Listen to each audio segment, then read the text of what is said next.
What if a crime was executed so flawlessly that it seemed impossible to solve? A robbery where no fingerprints were left behind, no surveillance cameras captured a single frame, and no witnesses ever came forward. Imagine a team of professional robbers who planned every detail with surgical precision, executing their heist with perfect timing and leaving behind a crime scene so clean it baffled even the most seasoned investigators. This wasn't just a robbery. It was a masterpiece of criminal engineering, a puzzle that defied logic and conventional investigation methods. The location was a high-security vault inside one of the most heavily guarded financial institutions in the city. The robbers bypassed state-of-the-art alarms, motion detectors, and locked doors without triggering a single alert. They navigated through laser grids with calculated movements, disabling security systems as if they had rehearsed the operation 1,000 times. Each step was choreographed to the second, with every member of the team playing a critical role in the flawless execution of the plan. When the authorities arrived, they found a scene that told no story. The vault was empty, the contents disappeared without a trace, and the entire building showed no signs of forced entry or disturbance. Surveillance footage was either non-existent or mysteriously corrupted, and the security logs showed no unusual activity.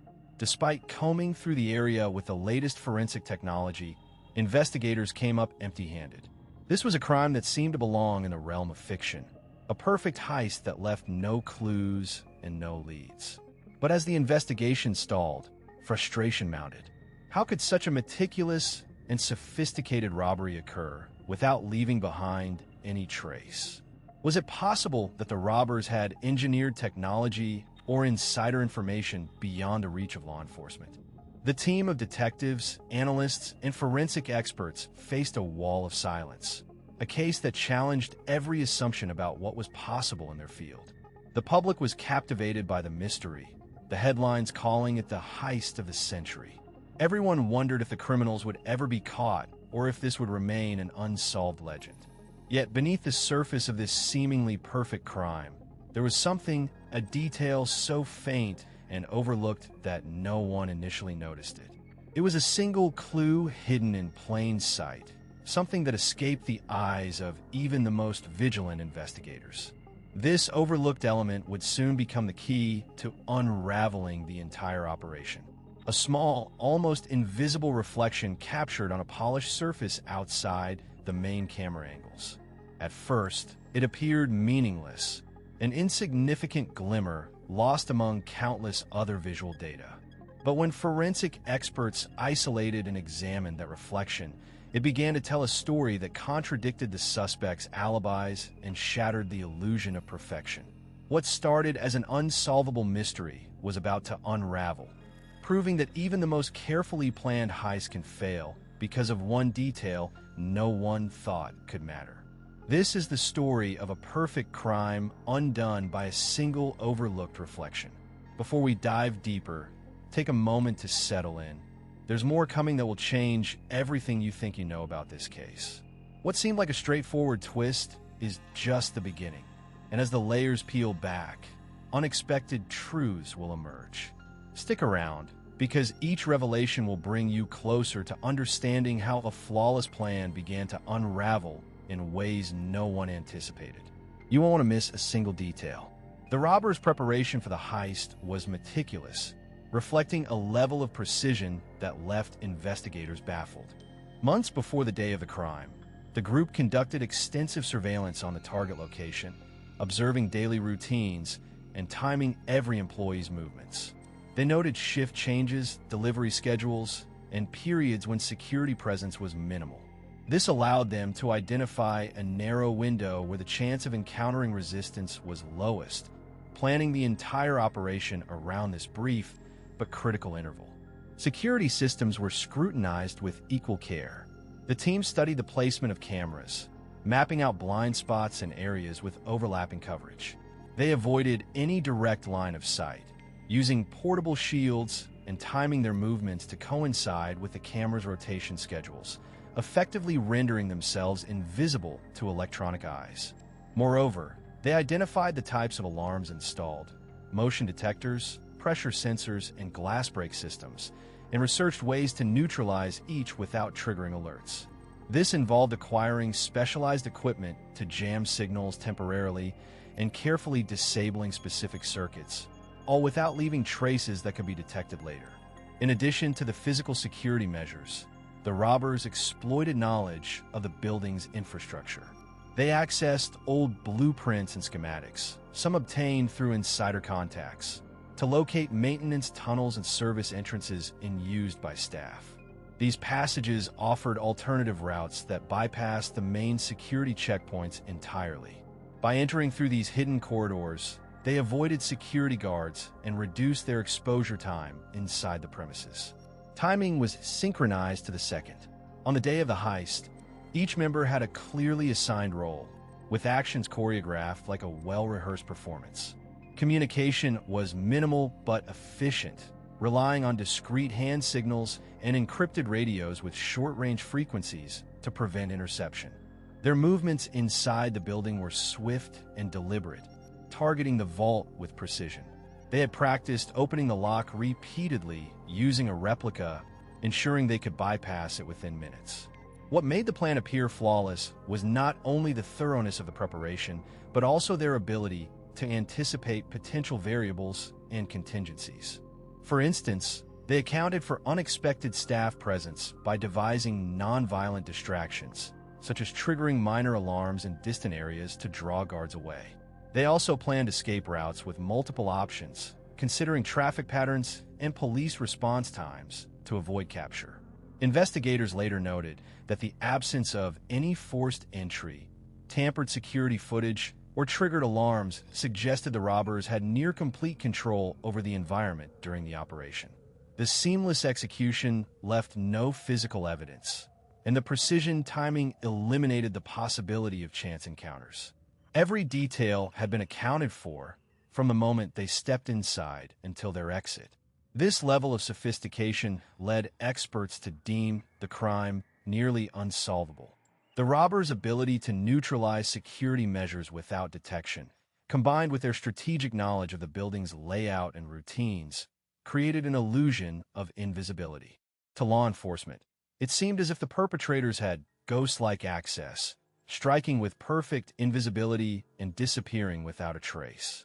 The operation's perfection was a testament to careful planning, technical expertise, and disciplined execution, setting a new standard for what many considered a perfect crime. As the city's clock edged toward midnight, the team slipped into motion with a precision born from months of preparation. The lead moved first, a shadow among shadows, gliding to the service entrance that had been identified as the least monitored point. He checked the perimeter once more.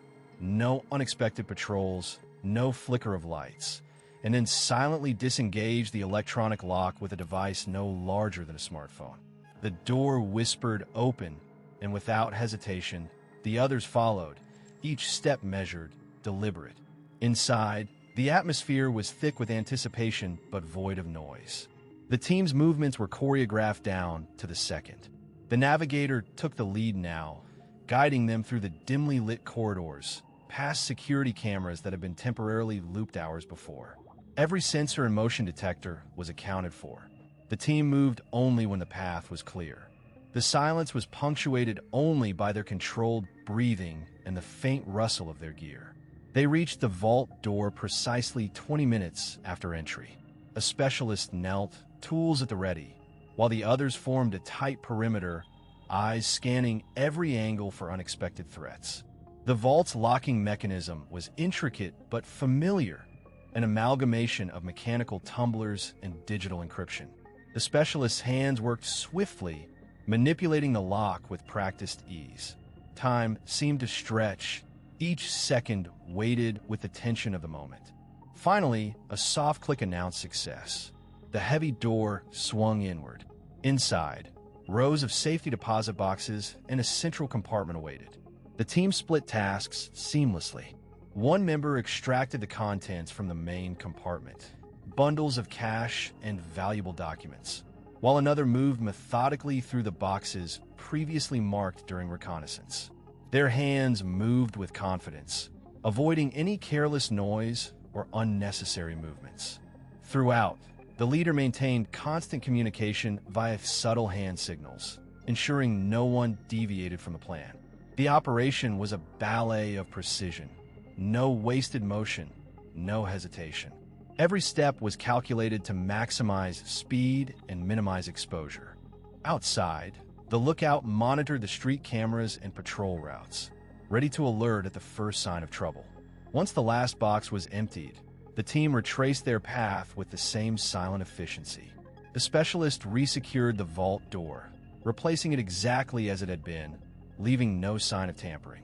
The exit was as smooth as the entrance. The electronic lock was re-engaged with the same device, ensuring the door appeared untouched. Not a single alarm had sounded. Not a single unexpected noise disturbed the quiet night. The team melted back into the urban landscape, their figures blending seamlessly with the shadows. The entire operation, from entry to exit, had taken less than an hour, a testament to flawless execution. As they disappeared into the night, their minds were focused not on celebration, but on the meticulous steps that had made this possible. Every detail had been anticipated, every variable controlled. The night silence was their greatest ally, and so far, it had not betrayed them. When the investigators arrived at the scene the next morning, the neighborhood was already stirring to life, unaware of the invisible battle just hours before. Yellow tape fluttered weakly in the gentle breeze, cordoning off the modest townhouse where the operation had unfolded under the cover of darkness. The lead detective, a seasoned professional with years of experience in cases that seemed unsolvable, stepped through the threshold with cautious optimism. His eyes scanned the room, searching for the slightest hint, the faintest whisper of evidence that could crack this case open. But there was nothing. No fingerprints smudged on the polished surfaces. No stray fibers caught on furniture edges. No discarded tools or overlooked weapon. The apartment was pristine, almost sterile, as if no one had ever disturbed the stillness within. The investigators moved methodically, dusting for prints, photographing every angle, collecting samples from every conceivable surface, yet the results were disappointingly consistent. No usable evidence. The air itself seemed to resist their efforts, as if the night had swallowed every trace and spat out only silence. A forensic technician, usually brimming with quiet confidence, muttered under her breath as she double-checked the ultraviolet scans. Nothing. No blood, no skin cells. It's like the place was scrubbed clean before we even got here. Her voice carried the weight of frustration shared by everyone present. The detectives exchanged glances, each understanding the unspoken truth. This was not a typical crime scene. There were no shattered windows, no signs of forced entry, no scuff marks or misplaced objects that might suggest a struggle. Surveillance cameras from neighboring buildings either faced away or had been cleverly disabled. The few neighbors who had noticed anything unusual were either asleep or too far removed to provide a credible account. The usual threads that investigators rely on to weave a narrative were simply absent. As the team spread out, one officer remarked quietly, "It's like chasing smoke." The phrase summed up the collective feeling creeping through the group, a profound sense of impotence against a perpetrator who had left no breadcrumbs. The detective nodded, acknowledging the weight of those words. In his years on the force, he had come to recognize that the absence of evidence was sometimes the most telling clue of all, the work of someone who understood the system deeply enough to evade it entirely. Hours passed as they combed through the space again, each sweep revealing nothing new. Tools that might have been used to pick locks were nowhere to be found. No digital devices lingered behind. Their efforts to recover data from nearby electronics hit a dead end. No calls, no messages, no digital footprints. It was as if the entire event had been orchestrated and executed by ghosts, leaving the living to piece together a puzzle with missing pieces. Frustration mounted quietly but palpably. The lead detective, normally measured and composed, felt a rare pang of defeat. "We're staring into a void," he admitted softly to his partner. "No witnesses, no evidence, no motive. It's as if the crime never happened." His words hung heavy in the air, a stark contrast to the confident precision that had marked the operation just hours before. Despite the emptiness, the team refused to surrender. They cataloged every detail, every anomaly, however minor. Patterns sometimes emerged from absence, the absence of noise, the absence of disturbance, the absence of error. They knew this case would demand patience and painstaking scrutiny, a slow unraveling of silence rather than the usual flood of clues. As they packed up their equipment, the detective took one last look around the room. The perfect crime, it seemed, had left behind only the echo of its own quiet success. The night's silence, which had been their greatest ally, now stood as a formidable barrier to justice. Yet beneath the frustration, there remained a flicker of determination, a resolve to find meaning where none appeared, to turn every dead end into a new beginning. The investigation was far from over, but the path forward was shrouded in shadows, waiting to be illuminated by persistence and insight. The room had been swept clean in the initial frenzy of the investigation, every surface scrutinized and every conceivable angle captured in photographs and notes. Yet, as the forensics team packed up their equipment and the crime scene was declared sealed, a different kind of attention began to take hold. A quieter, more deliberate gaze that sought out what had been missed in the rush and the noise. It was during this secondary review, days later, when the room was empty save for a few lingering officers and the soft hum of fluorescent lights, that an almost imperceptible detail caught the eye of Detective Harper. She was methodically retracing the sequence of movements within the crime scene, her flashlight tracing along the edges of the polished hardwood floor, when a glint, a faint, flickering reflection, drew her focus to a corner of the room that had seemed, until now, utterly unremarkable. The reflective surface of a small, decorative glass paperweight on the desk caught the light just so, casting a wavering shimmer onto the adjacent wall. It was nothing more than an incidental gleam, the kind that might be dismissed as a mere quirk of lighting, an accidental play of angles. But something about it didn't sit right with Harper. She crouched down, adjusting her angle to see the reflection more clearly. The paperweight's glass surface, slightly convex and somewhat distorted, displayed a muted image that was not immediately identifiable. At first glance, it seemed to be just the faint outline of the room itself. But upon closer inspection, and with a steadying breath, she noticed a subtle anomaly, a shadow or shape that should not have been there. It was not part of the furniture's expected silhouette, nor the pattern of light and shadow cast by the windows. The reflection hinted at something or someone just outside the frame of any direct observation. Harper's mind flickered back to the timeline of that night.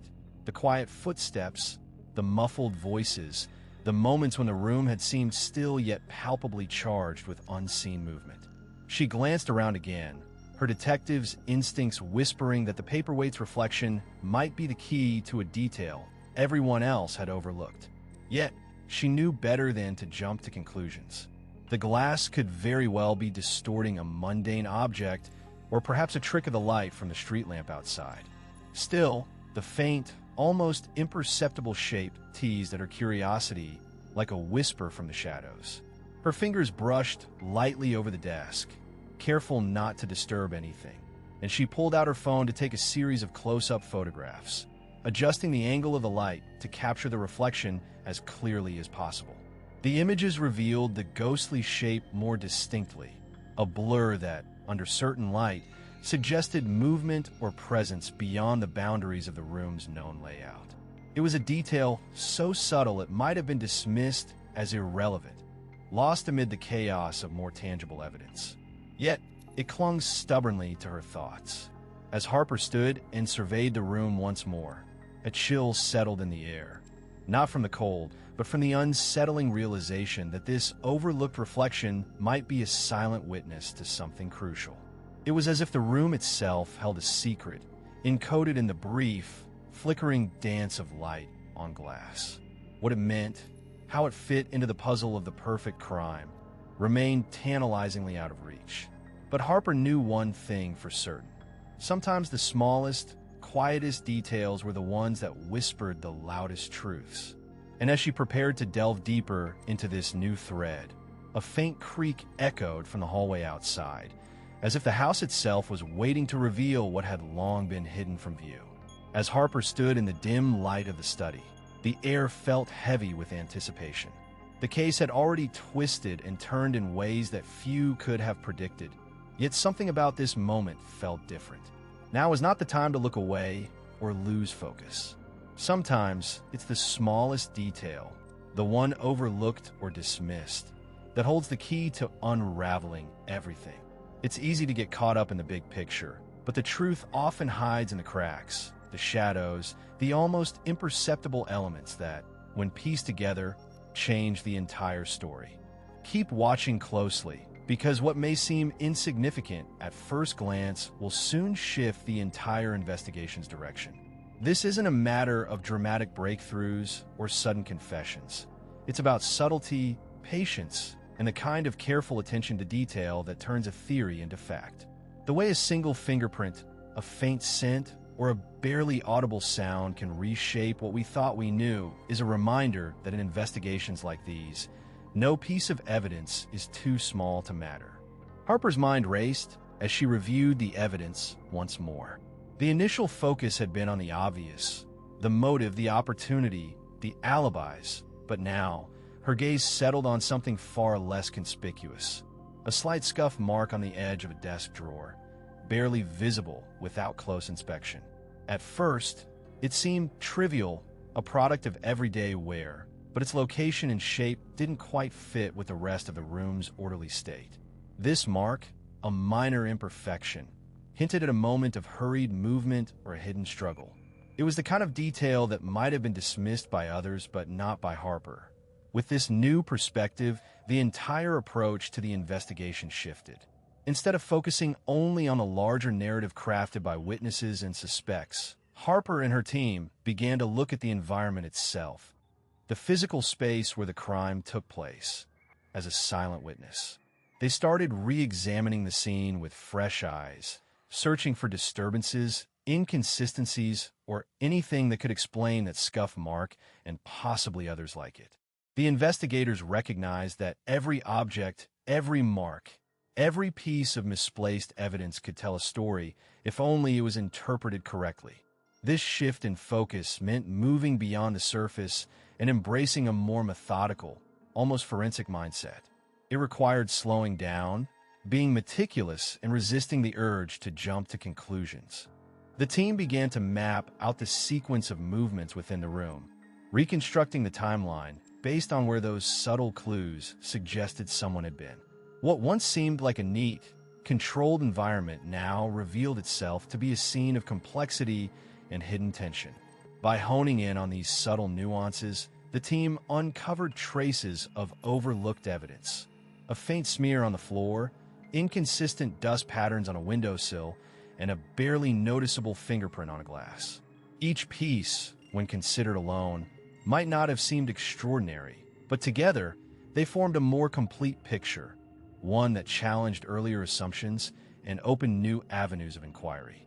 This kind of forensic shift is critical in cases that initially appear airtight. It's a reminder that even the most carefully planned crimes can leave behind traces that only the keenest eye will catch. Harper's decision to pivot the investigation toward these details marked a turning point. It wasn't about flashy revelations or dramatic confessions. It was about the quiet accumulation of evidence that, when combined, would finally tip the scales toward truth. As the investigation deepened, it became clear that the smallest detail was no longer just a background element.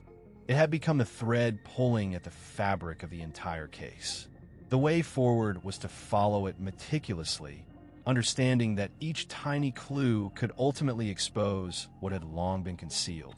This wasn't just a change in tactics. It was a fundamental shift in how the story would be told and ultimately solved.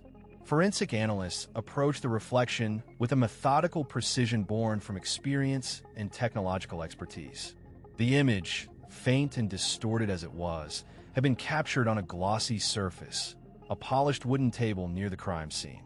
Recognizing the potential significance of this subtle visual trace, the team first secured the original surface to prevent any contamination or alteration. Photogrammetry techniques were then employed to document the reflection from multiple angles, allowing for a comprehensive digital recreation of the environment and the objects involved. Using high-resolution imaging, analysts isolated the reflection from a background, enhancing contrast and sharpening the faint outlines through software designed for low-light image processing. This careful enhancement made it possible to discern shapes and movements otherwise lost in the glare and curvature of the reflective surface. By adjusting the angle of capture in the digital model, they compensated for distortions caused by the reflective medium, effectively flattening the image to approximate a direct line of sight. This correction was essential to interpret spatial relationships accurately.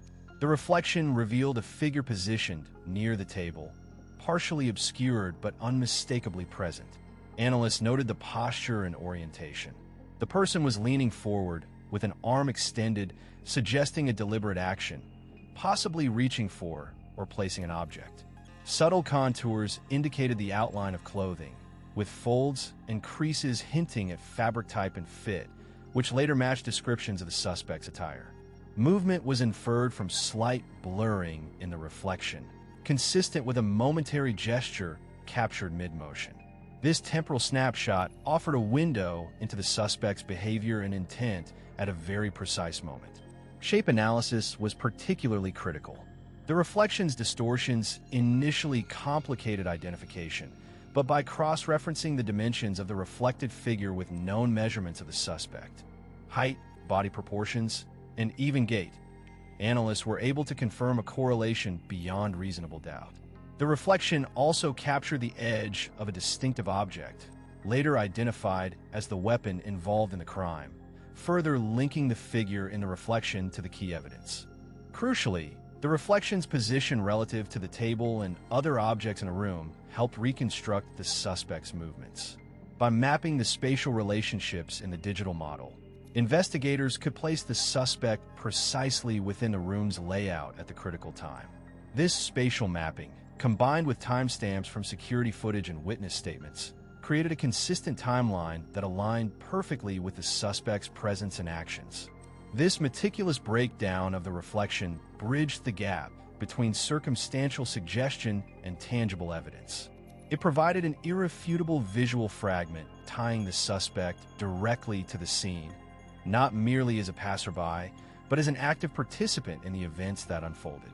The reflection, once a peripheral detail, had become a pivotal piece in the puzzle, illuminating the path from obscurity to clarity and strengthening the case with an objective, scientific foundation that could withstand scrutiny in court. The suspect's alibi had once seemed airtight, a carefully woven narrative supported by precise time stamps and corroborating testimonies. Yet, as the investigators delved deeper into the reflection evidence, the story began to unravel in ways no one had anticipated. It started with the subtle discrepancies in timing, an inconsistency so slight it might have gone unnoticed if not for the meticulous analysis of the surveillance footage. The reflection captured on the glass surface revealed a timestamp that conflicted directly with the suspect's claimed whereabouts, creating the first crack in the seemingly perfect facade. What made this contradiction even more striking was the positioning of the suspect within the reflection itself. The angle of the light, the direction of movement, and the background details all pointed to a location and a moment that did not align with the suspect's version of events. While the suspect insisted they were elsewhere at that precise time, the reflection placed them inside the very room where the critical incident occurred. This was not a vague, ambiguous image. It was an unmistakable mirrored silhouette, frozen in a frame against a backdrop of unmistakable landmarks, effectively anchoring the suspect to the scene. As the investigators replayed the footage repeatedly, the tension in the room grew palpable. The suspect's carefully rehearsed story began to fray under the weight of objective visual proof. Each replay exposed a fresh inconsistency. A glance in the reflection contradicted a testimony. A subtle movement clashed with a declared position, and a shadow betrayed the timing of entry and exit. It was as if the reflection itself refused to cooperate with the narrative constructed to deflect suspicion. The timeline, once neat and precise, now resembled a patchwork riddled with contradictions. Witness statements that had initially supported the alibi started to falter when cross-referenced with the reflection's details. For instance, a witness claimed the suspect was outside the building at a certain minute, but the reflection showed them inside, near the window, at that exact time, their figure briefly illuminated by the passing headlights.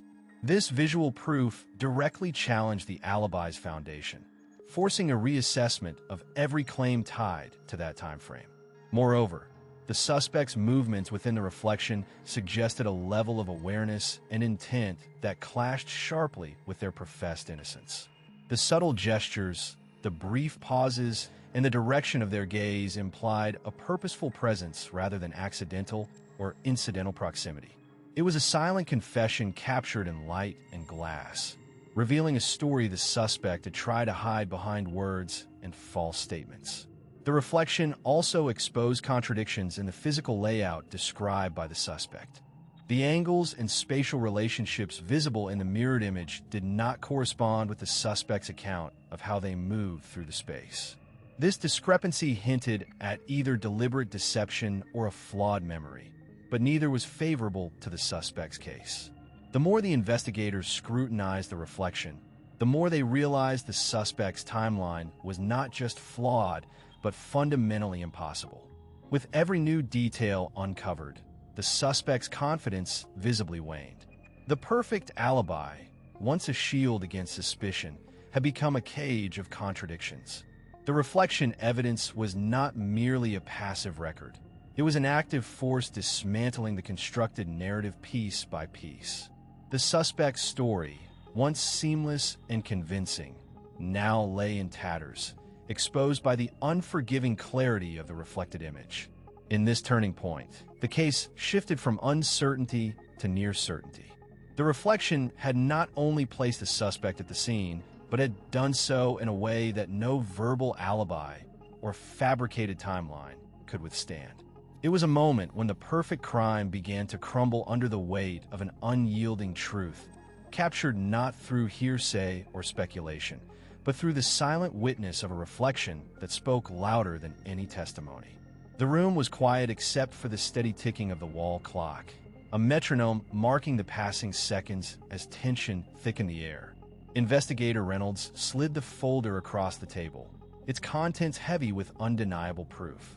The suspect, seated with arms crossed, initially met Reynolds's gaze with a controlled coolness, but the faintest flicker of unease betrayed a crack beneath the surface. Without raising his voice, Reynolds spoke. "We have something here that places you at the scene at the exact time we know the incident occurred.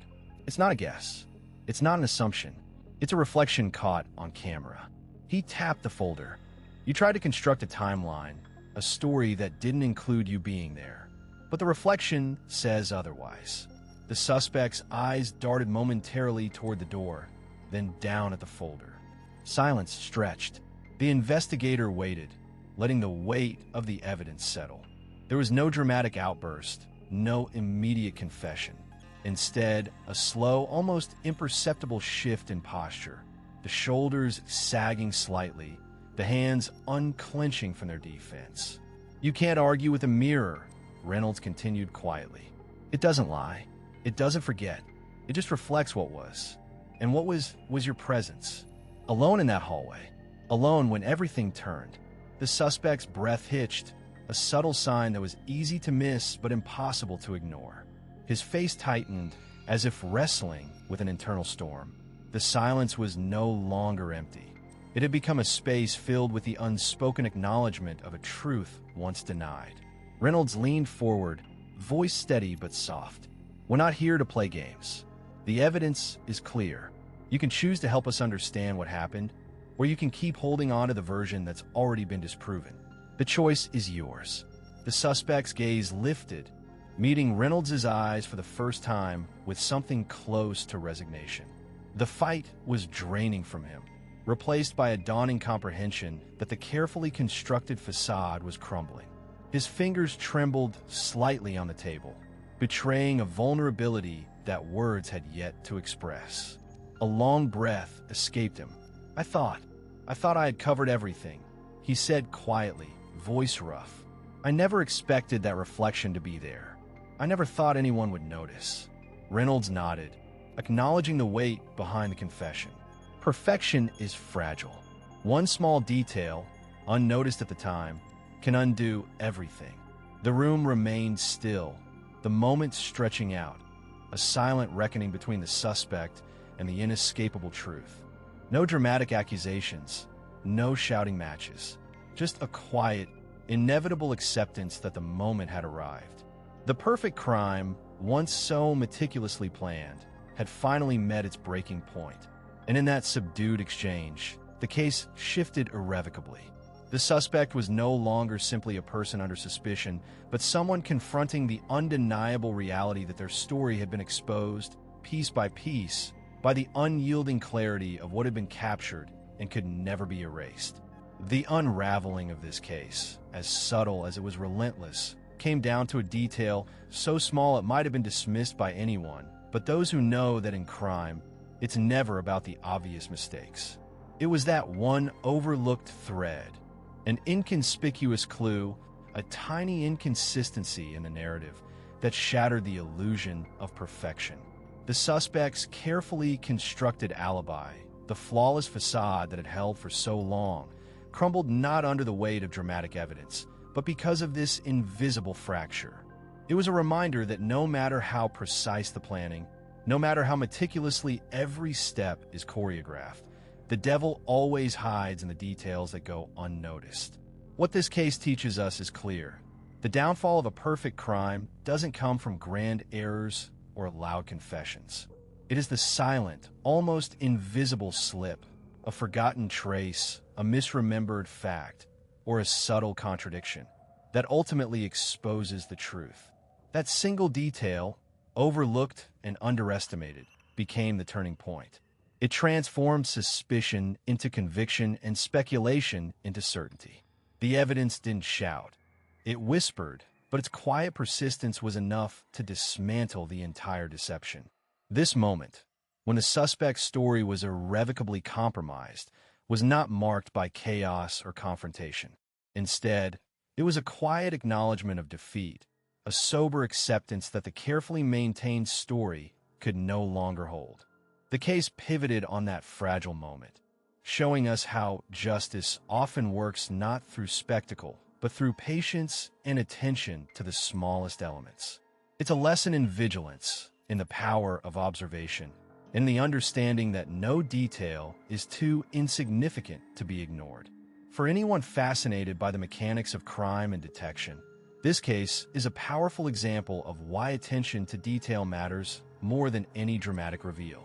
It underscores the importance of precision, of looking beyond what's obvious, and of trusting the process of piecing together the unseen fragments. It's the quiet, almost invisible clues that become the loudest witnesses to the truth. If you've stayed with us until the end, you've witnessed firsthand how a perfect crime can go wrong. Not because of a glaring blunder, but because of a single, invisible detail that refused to be erased. We invite you to join this journey with us by subscribing, so you won't miss future stories where the line between perfection and failure is drawn by the smallest, most elusive elements. And if this story made you think, surprised you, or left you wondering about the power of those tiny details, leave a comment below. Share your thoughts, your theories, or just let us know you were here. The truth, after all, lives in the details. And it's in those details that every perfect crime eventually finds its undoing.